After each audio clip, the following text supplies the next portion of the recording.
મને ધાણીપૂણી વગર ગમે નહીં. મને મારી ધાણીપૂણીવાળી મા પાસે મૂકી જાઓ. ઠાકોરજી પધાર્યા ત્યારે ડોશીમાં ખૂબ રાજી થયા. પાછો તેનો ક્રમ ચાલુ કર્યો. ધાણીની મુઠ્ઠી ભરી લાલાને દે, લાલો પૂણીઓ પકડાવે. આવી પરસ્પર પ્રીતિ તે જ પ્રેમ લક્ષણા. પ્રેમમાં નેમ નથી, એમાં નિયમ ન હોય. ભક્ત પ્રેમી પ્રભુને જે કાંઈ ભાવથી ધરાવે તેને જ પ્રભુ સર્વસ્વ માને. કોઈ તો મુઠ્ઠી ચણા, કોઈ બાજરીના દાણા, કોઈ સંપત્તિવાન નિત્ય નવીન સામગ્રી કરી વૈભવથી સેવા કરે. પરંતુ પ્રભુને મન બધા સરખા, કેમ કે પ્રભુ ભક્તના પ્રેમને અંગીકાર કરે છે. વસ્તુની કિંમત નથી, ભક્તો પોતાનું સુખ ક્યારેય વિચારતા નથી. એ તો પ્રભુ કેમ પ્રસન્ન રહે તેમ બનતું બધું કરતા હોય છે. ઘણાય મુખિયાજી રાખે. બોમ્બેમાં એક બેન છે ને, મુખિયાજી રાખે. બધી સવાર લિસ્ટ બનાવી દે, મેસેજ કરી દે. કારણ કે ઠાકોરજી ઉપર અને મહારાજ મુખિયાજી નીચે, તો મેસેજ કરી દે આટલું આટલું બનાવવાનું. પછી ઓલા કામવાળાને બ્રહ્મ સંબંધ, એટલે બુહારી મંદિર વસ્ત્ર જારીજીનો જડે ભરી રાખે ને બધી તૈયારી કરે. કીર્તનિયા ભાઈને બોલાવે એટલે એ કીર્તન ગાય. એટલે લગભગ 25 વર્ષ પહેલાં આપણે વિઝા લેવા ગયા હતા, યાદ છે ને તમને? તમે આવ્યા મારી ભેગા. એટલે એક બેને મને કીધું, એ કે તમે વૈષ્ણવ દર્શન કરવા જાજો. ત્યારે આપણે 30 વર્ષ પહેલાં આપણે ઘરમાં લાગે નહોતા ઠાકોરજી. હા નહોતા, તમે હતા મારી ભેગા. મને કે ભગવદીએ છે 8 યામની સેવા, અને એવી સેવા કરે ના. આપણે તો એડ્રેસ લઈને ગયા. મુંબઈમાં તો જલ્દી કોઈ અંદર આવવાનું ન કહે. એટલે પછી મેં કીધું આ મને વૈષ્ણવે જુઓ આવી રીતે. અને ત્યારે મોબાઈલ નહોતા. પછી મને કે એનો ફોન આવ્યો હતો, તમારું નામ શું? મેં તો ઈલાબેન. મને કે શેના માટે આવ્યા છે? મેં તો વિઝા માટે. મને કે આવો આવો આવો. બધી તપાસ કરી લીધી. ત્યાં ઓલો ન કરાયો પાણી લઈને. પછી કે બંટા ગોળીને કલેવુમાં ખીર ધરેતી આપો, એટલે આપી. મને કે આને બ્રહ્મ સંબંધ છે. મુખ્યાજી બધું. અને આ કીર્તનિયા ભાઈ કે સવારે 9 થી 12:30 આવ્યા જોઈએ. પછી અનોસર કરીને સાંજે ઉથાપનમાં આવે. પ્રભુએ પૈસો એટલો આપ્યો છીલાબેન, આપણે બધું કરાવી લઈએ. મેં તો એટલે મનમાં મને એમ થયું તમારે શું કરવાનું? એ કે કોક દી આપણને ઠીક ન હોય કે ક્યાંક આપણે કીટી પાર્ટીમાં જવું હોય ને તો મુખિયાજી સેવાય પહોંચી લે. સેવા તો આપણા હાથનો સ્પર્શ પ્રભુને જોઈએ છે. એ ત્રિલોકના નાથને ગોલોક છોડીને તમારા ઘરે આવવાની જરૂર શું છે? વલ્લભભાઈ આટલે પધરાવી દીધા તમને કે તમે લોકો પાસે સેવા કરાવડાવો? પ્રેમ વિના પ્રભુ ના મિલે, કોટી કરો ઉપાય. અંતર્યામી આપે, ઉપર તે ન ઠગાય. તમે ગમે એવા પેતરા કરો ને, એ કોઈ દી ઠગાતો કોઈનાથી નથી. આ મુજબ સાધન બળ બધા ઓછા પડે છે. કેવળ હૃદયનો પ્રેમ જ પ્રભુ અંગીકાર કરે છે. માટે કવિ શ્રી કહે છે, સેવો શ્રી કૃષ્ણ કૃપા. 11માં ચંદ્રાવલાના વિરામ આપ્યો. 12મું બોલો વલ્લભાધીશ શ્રી વલ્લભાધીશ કી. સુબોધે નીચેનું પાન. વલ્લભ કરાવે તો થાય, અને સ્પર્શ કરવો આપણા બસની વાત નથી. ભીષ્મ પિતામહજી સ્તુતિ કરે છે અને છેલ્લે પ્રભુને વિનંતી કરે છે કે હવે મારો અંતકાળ નજીક આવ્યો તો મારી રતિગતિને મુક્તિ આપના ચરણારવિંદમાં થાવ. હવે સત્વગુણથી મિશ્રિત તમોગુણની અવસ્થા કહે છે. વિજય રથ કુટુંબ આતતોત્રે ધૃતય રશ્મિની તચ્છીએ ક્ષણીએ ભગવતી રતિરસ્તુ મે મુર્મુસોહો યમિહ નિરીક્ષ્ય હતા ગતા સ્વરૂપમ. અર્થ: અર્જુનના રથનું રક્ષણ કરનારા, રથના ઘોડાઓની લગામ અને ચાબુક જેમના હાથમાં છે, એવા ભગવાનની શોભા દર્શન કરવા જેવી છે. જેમનું દર્શન કરીને મરણ પામેલા પુરુષો એમના સ્વરૂપને પ્રાપ્ત થાય તો પછી અંત સમયે જેની પ્રીતિ ભગવાનમાં રહે એની મુક્તિ થાય, એમાં શું શંકા? ભીષ્મ પિતામહ પ્રાર્થના કરે છે કે માટે અંત સમયે મારી પ્રીતિ ભગવાનમાં રહે. એવું કહેવાય કે છેલ્લે ભગવાનનું નામ મોઢામાં આવે ને તમારો બેડો પાર થઈ જાય. તો એક જણે ગોકુળનાથજીને પ્રશ્ન કર્યો કે માનો કે છેલ્લે આમ વીછી કરડતા હોય, વેદના થતી હોય, આમ શરીરની બધી નાડીઓ તૂટી હોય કારણ કે ઉપર જવાનું, તો કદાચ અમારાથી ભગવાનનું નામ ન લેવાય તો શું અમારી રતિ ગતિને મતિ ભગવાનમાં ન થાય? આખી જિંદગી તો ગોકુળનાથજીએ સરસ જવાબ આપ્યો. એ કે આખી જિંદગી તમે સેવા સ્મરણ સત્સંગ સ્મરણમાં વિતાવી હોય ને તો અંત સમયે માનો કે તમે વ્યથામાં નથી ભગવત નામ લેતા, ત્યારે ભગવાન તમારા બદલે લે છે. ભગવાન તમારા બદલે નામ લે છે, એટલે તમારે ચિંતા કરવાની જરૂર નથી. સુબોધિનીજી, જેમ કુટુંબમાં વડીલે પોતાના કુટુંબનું બધી રીતે પાલન કરવાનું હોય છે, એમ ભગવાને પણ અર્જુનના રથનું સર્વથા પરિપાલન કરવાનું હતું. માટે રથને એમનું કુટુંબ કહ્યું છે. વિજય વવિધો જયો વા વિગતો જયે યશસ્થી, જેના ઘણા જય છે અથવા જય વિગત થયા છે. દે વિજય એટલે અર્જુન. અર્જુનને ઠાકોરજી વિજય સખા કહે છે, કારણ કે એ વિજય શંકાસ્પદ છે.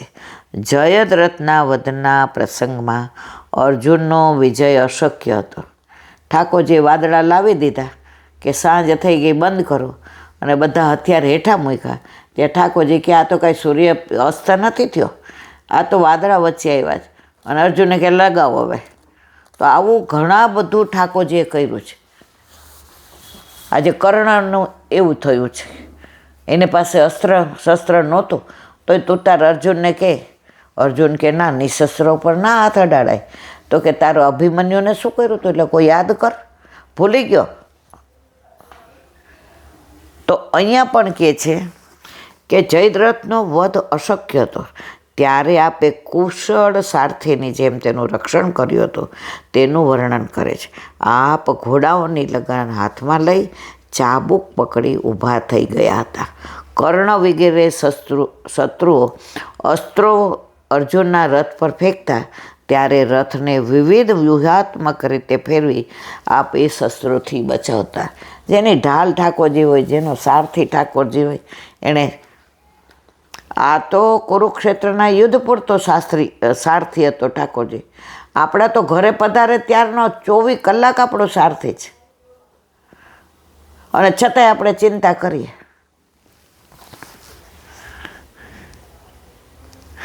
તે વખતની શોભાથી આપ સુંદર દેખાતા હતા. તેવા ભગવાનમાં મરણ પૂર્વે મારી રતિ થાવ. કોણ કહે છે? ભીષ્મ પિતામહ. કોને કહે છે? દ્વારકાધીશને. મરણ પછી નહીં, કારણ કે જેને અંતકાળે માત્ર પ્રભુનું દર્શન થાય તો પણ એની મુક્તિ થાય છે. તો પછી અંત સમયે ભગવાનમાં જેની પ્રીતિ થાય તેની મુક્તિ થાય, એમાં શંકા સી હોય? વિવરણ ભગવાને સ્વયં ગીતાજીમાં કહ્યું છે, અંતકાલે ચ મામેવ સ્મરણ મુક્ત્વા કલેરવમ યહ પ્રયાતિ સ મદભાવમ યાતિ નાસ્યત્ર સંશય. ભગવાન કહે છે, અંતકાળે મારું સ્મરણ કરતા તે પુરુષ દેહ ત્યાગ કરે તે મને પ્રાપ્ત કરે છે, એમાં કોઈ સંદેહ છે નહીં. ગીતાનો અધ્યાય 8 અને શ્લોક 5. તો પછી સ્મરણ ઉપરાંત જેની ભગવાનમાં રતિ પ્રીતિ થાય એની મુક્તિ થાય, એમાં શું સંદેહ? માટે ભીષ્મ પિતામહ અંતકાળે ભગવાનમાં રતિ થવાની પ્રાર્થના કરે છે. દરેક જીવે પણ આ જ પ્રાર્થના કરવાની. ઇતના તું કરના સ્વામી જબ પ્રાણ તન સે નિકલે, યમરાજી કા તટ હો બંસી બટ હો મેરા સાંવરા સમીપ હો.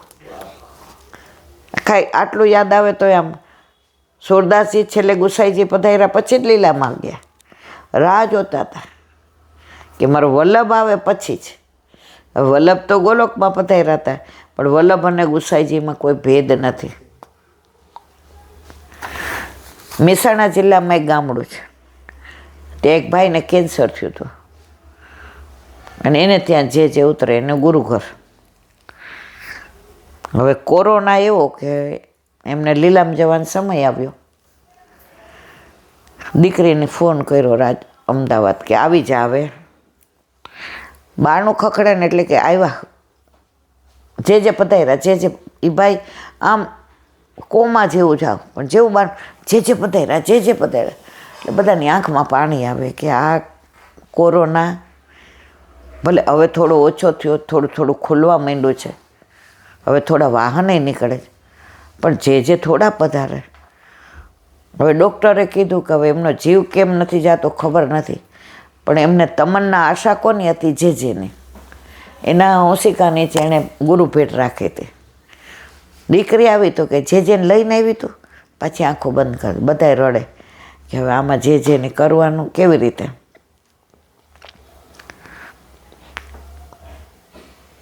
હવે બપોરે 12 વાગ્યા, 12 અવાજ આવ્યો ગાડીનો. બધાય કે આ કોરોનામાં તો થોડા વાહનો હવે છૂટ નીકળી છે, પણ તો બહારથી ડેલી ખખડાવી ખોલી હતી. જે આવ્યા, રમણભાઈ કેમ છો? આવું છો? બધાયની આમ આંખો ફાટી ગઈ. બધાયની આંખમાં અસુરની ધાર હરખણી કે જે અત્યારે તો કે જાતો તો મારા કામે, પણ રસ્તામાં આવ્યું એટલે મુકામ તમારે ત્યાં હોય એટલે મને એમ થયું કે જરા બધાને ખબર અંતર આ પુષ્ટિ ગુરુ ખબર અંતર પૂછવા આવ્યા. અને પછી ઓલા તો ઊભા નહોતા થઈ સા, તો જે ખુરશી ઉપર બેરાજા ને 2 ચરણ આમ કરીને આમ ધર્યા. પેલા એ ચરણ સ્પર્શ કર્યા, એની દીકરીએ નીચેથી ભેટ આપી. એ તો ગૌશાળામાં જે કે પધરાવી દેજો. પછી કે પ્રસન્નતામાં ને આંખમાંથી અશ્રુની ધારા, બસ હવે મારે જવું છે. અને જે હજી તો ગાડી સ્ટાર્ટ કરીને શેરીની બહાર નહીં નીકળ્યા હોય તે ભાઈ લીલામ પહોંચી ગયા. આ હમણાંનો જ કોરોના વખતનો દાખલો છે.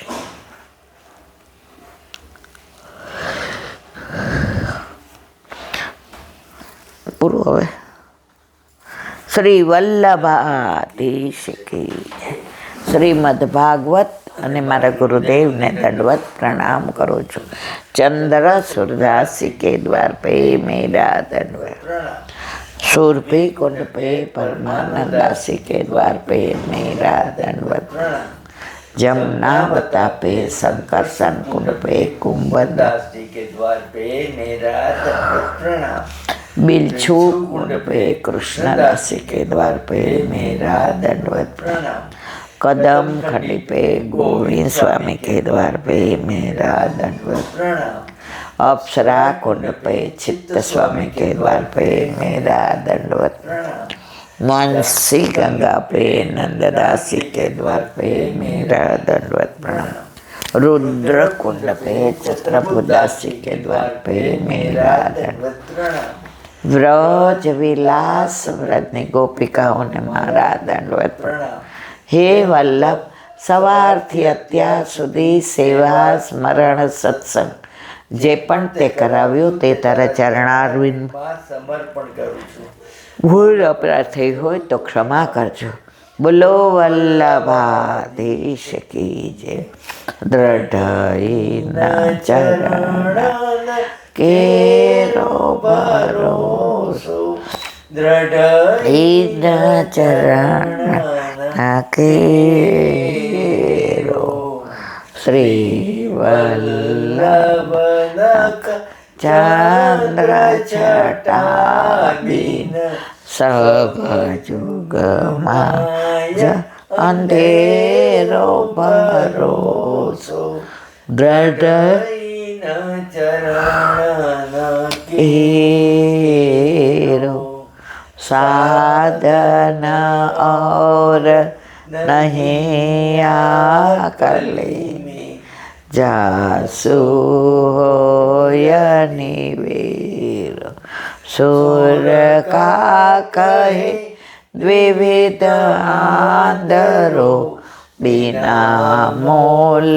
को चेरो भरोसो दृढ़ चरण दृढ़ चरण दृढ़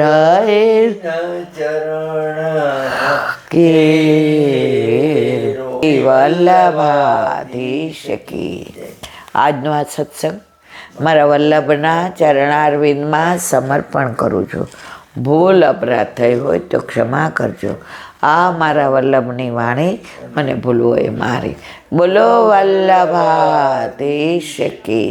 ખાસ મારે એ કહેવાનું, બધા મને ફોન કરીને પૂછે છે કે તમે જાત્રા ઉપાડો છો, તમે લઈ જાઓ. મારા વાલા, મારું કોઈ સામર્થ્ય નથી અને હું કોઈ એવા ધંધા કરતી નથી. હું તમારી બધાની જેમ પૈસા ભરીને મિલનભાઈ ભેગી જાઉં છું. તો જે તમારે કહેવું હોય એને કહેવાનું, મારા ન્યારે કાંઈ મતલબ નથી. અને હું તમારી જેમ એમની સાથે, અને હું વ્રજ સિવાય ક્યાંય જાતી જ નથી.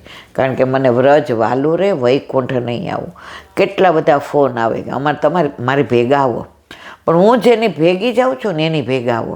મને તમે ફોન કરીને, એક બેન તો સવારના 9 વાગ્યામાં ફોન, ઓહો ક્યાં યાત્રા ઉપાડો છો, અમારા જેવાને લઈ જાઓ. મેં કીધું હું યાત્રા ઉપાડું છું અને એ સવારના 9 વાગ્યામાં તમે ફોન કરો છો? સવારે સેવા જેના ઘરે હોય ને કોઈ દિવસ સવારે ફોન કરે જ નહીં. અને આપણે ટાઈમ રાખ્યો જ છે કે 1:30 થી 2:30, ત્યારે તમારે જે, અને આવું બધું ખાલી ખોટા, ઓહો શું કરો છો, ક્યારે યાત્રા ઉપાડો છો? છતાંય મેં સારી રીતે જવાબ દીધો. મેં તો યાત્રા ઉપાડતી નથી, હું જેની ભેગી જાઉં છું એની ભેગું તમારે આવવું હોય તો તમે આવો કીધું. વ્યવસાય બધી કરે છે અને પુષ્ટિ માર્ગે રીતે લઈ જાય છે કીધું. તો મને કે ના, પણ ત્યારે મારે અનુકૂળ નથી, મારે તો માર્ચમાં છે. એટલે મેં કીધું હવે મારે આનો કાંઈ જવાબ દેવાનો ન હોય તો મારે વાલા ખાલી વ્યર્થ. સવારે ફોન આવે ને તો મને એવું થાય કોઈને ઠાકોરજી પુષ્ટ કરાવવાનું હોય, કોઈ ત્યાં પહોંચવું હોય ને કોઈને તકલીફ, એટલે ઉપાડીએ. તો આવા ફોન કરાય તો મહેરબાની કરીને ફોન કરો, કામ હોય તો અવશ્ય કરો. પણ આવા ટાઈમ મળ્યો એટલે તમે આવી રીતે વાત ન કરાય મારા વાલા. બોલો વલ્લભા. બધાય વૈષ્ણવને જાજા કરીને જય શ્રી કૃષ્ણ.